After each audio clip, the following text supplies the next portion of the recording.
Guys, আমি অনামিকা। আমি আবারও চলে এসেছি আপনাদের সামনে আমার ভালোবাসা রান্নার চ্যানেলে একটা নতুন দিনের নতুন সকালে একটা নতুন রেসিপি নিয়ে। আজকে মেন রেসিপিটা তৈরি হবে এই সুজি দিয়ে। তো চলুন শুরু করা যাক আজকের রেসিপি।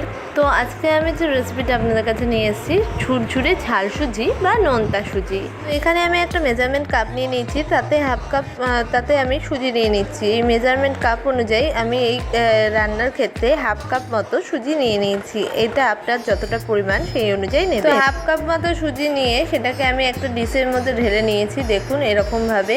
তো এবার আমি এটাকে ড্রাই রোস্ট করে নেব কড়াইতে। গ্যাস জ্বালিয়ে আমি কড়াই বসিয়ে দিচ্ছি, কড়াইটা হিট হয়ে গেছে। এবার আমি এখানে সুজি দিয়ে দিচ্ছি। এই রান্নার ক্ষেত্রে সুজিটাকে ড্রাই রোস্ট করে নিলে সুজিটা অনেক বেশি ঝুরঝুরে থাকে। এটাকে কড়াইতে ভালো করে নেড়ে চেড়ে আমি ড্রাই রোস্ট করে নিচ্ছি। এই যে ড্রাই রোস্ট করার সময় একটা জিনিস দেখবেন যে সুজিটার রঙটা একটু একটু বদলে আসলে, লালচে লালচে হয়ে উঠলে তখনই গ্যাসটাকে বন্ধ করে দেবেন।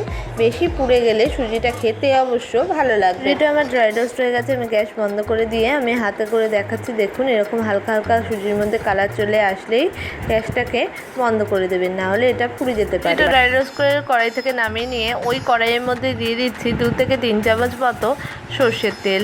এক্ষেত্রে আপনি অন্য কোনো তেল বা ঘিও ব্যবহার করতে পারেন। তেলটা গরম হয়ে গেছে, এবার আমি এর মধ্যে দিয়ে দিচ্ছি কয়েকটা চীনাবাদাম বা মুগফলি। বাদাম ভাজা হয়ে গেছে, এবার আমি তেল থেকে বাদামগুলো তুলে নিয়ে এবার ওই তেলের মধ্যেই দিয়ে দিচ্ছি 2টো কারি পাতা আর কিছু সর্ষে। এখানে কালো সর্ষে দিতে হয়, আমার কাছে ছিল না বলে আমি সাদা সর্ষে দিয়েছি। তার সর্ষেটা ভালো করে গরম হয়ে গেছে, এবার আমি এর মধ্যে দিয়ে দিচ্ছি একটু পরিমাণে আলু কুচি। এবার আলুটাকে ভালো করে ভেজে নিচ্ছি যতক্ষণ না এটা বয়েল হয়। ভালো করে ভাজা হয়ে গেছে, এবার আমি এর মধ্যে দিয়ে দিলাম একটু পরিমাণে গাজর কুচি। আর আমি এর মধ্যে দিয়ে দিচ্ছি একটু পরিমাণে টমেটো কুচি। আর আমি এর মধ্যে দিয়ে দিলাম একটু পরিমাণে সুইট কর্ন। এটা আপনার কাছে থাকলে অবশ্যই দেবেন, না থাকলে নাও দিতে পারেন।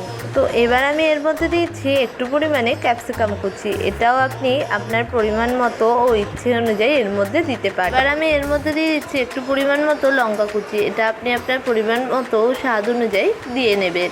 সমস্ত ভেজিটেবলগুলোকে ভালো করে নেড়ে চেড়ে আমি ফ্রাই করে নিয়ে আপনাদের কাছে আবারও ফিরে আসছি।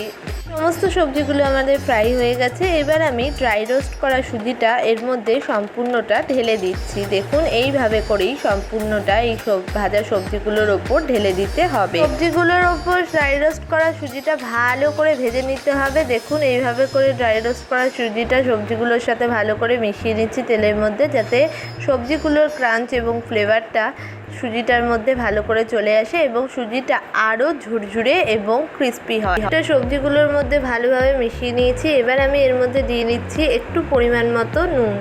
এটা আপনি আপনার পরিমাণ মতো স্বাদ অনুযায়ী দিয়ে নেবেন। এবার আমি সুজির মধ্যে দিয়ে দিচ্ছি একটু পরিমাণে মিষ্টি। এটা আপনি আপনার পরিমাণ মতো দিয়ে নেবেন।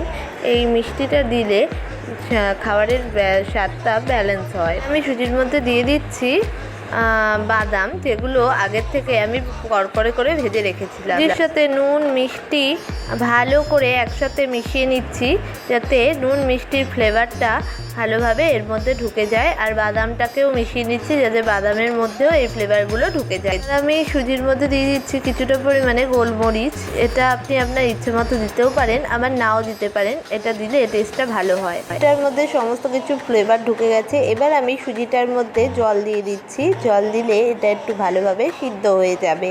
জল দিয়ে সুজিটাকে ভালোভাবে নাড়িয়ে নিচ্ছি, যাতে জলটা ভালোভাবে শুকিয়ে যায় এবং সুজিটা বয়েল হয়ে যায় আর ঝুরঝুরেও হয়ে যায়। দেখুন জলটা অনেকটাই শুকিয়ে গেছে, আর একটুখানি শুকিয়ে গেলেই এটাকে আমি নামিয়ে নেব।